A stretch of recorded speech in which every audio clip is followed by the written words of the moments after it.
నమస్తే, welcome to I news. నేను సోనియా. అంతర్జాతీయ దౌత్య రంగంలో అమెరికా అధ్యక్షుడు డొనాల్డ్ ట్రంప్ కు చుక్కెదురైంది. హర్మూజ్ జలసంధిని దిగ్బంధిస్తానని ఆయన గతంలో చేసిన వ్యాఖ్యలను ఎగతాళి చేస్తూ ఇరాన్ రాయబార కార్యాలయం ఒక వినూత్నమైన AI యానిమేటెడ్ వీడియోను విడుదల చేసింది. ట్రంప్ ను ఒక హాస్యాస్పద పాత్రలో చూపిస్తూ సాగుతున్న ఈ వీడియో ఇప్పుడు ప్రపంచ వ్యాప్తంగా నెట్టింటా వైరల్ అవుతుంది. దీనికి సంబంధించిన పూర్తి వివరాలు ఇప్పుడు చూద్దాం.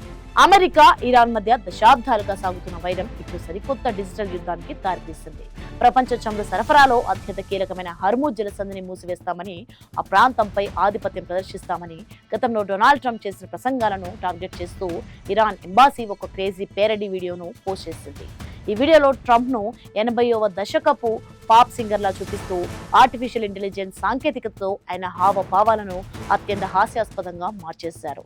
నేను నిన్ను ఎప్పటికీ వదలను, హర్మూజ్ జలసంధిని ఖచ్చితంగా మూసివేయాలి అంటూ ట్రంప్ స్వయంగా పాట పాడుతున్నట్లు ఉన్న దృశ్యాలు నెటిజన్లను విపరీతంగా ఆకట్టుకుంటున్నాయి. ఈ యానిమేటెడ్ వీడియోలో ట్రంప్ పాత్ర ద్వారా ఇరాన్ గట్టి సెటిల్లే వేసింది.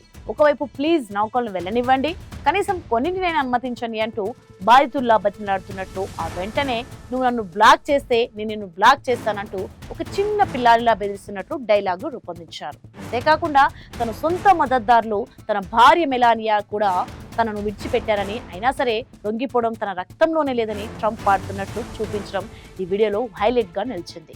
ఇరాన్ రాయబార కార్యాలయం ఈ వీడియోను అధికారికంగా షేర్ చేస్తూ ట్రంప్ గతంలో చేసిన హెచ్చరికలు ఎంత అర్ధరహితమో అంతర్జాతీయ సమాజానికి చాటి చెప్పే ప్రయత్నం చేసింది.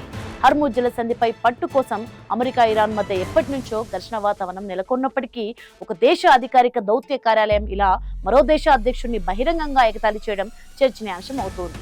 వీడియో ముగింపులో నేను త్వరలోనే ఇంపీచ్ అవుతానేమో అని ట్రంప్ పాత్ర వాపోవడం ద్వారా ఆయన రాజకీయ భవిష్యత్తుపై కూడా ఇరాన్ వ్యంగ్యాస్త్రాలు సంధించింది.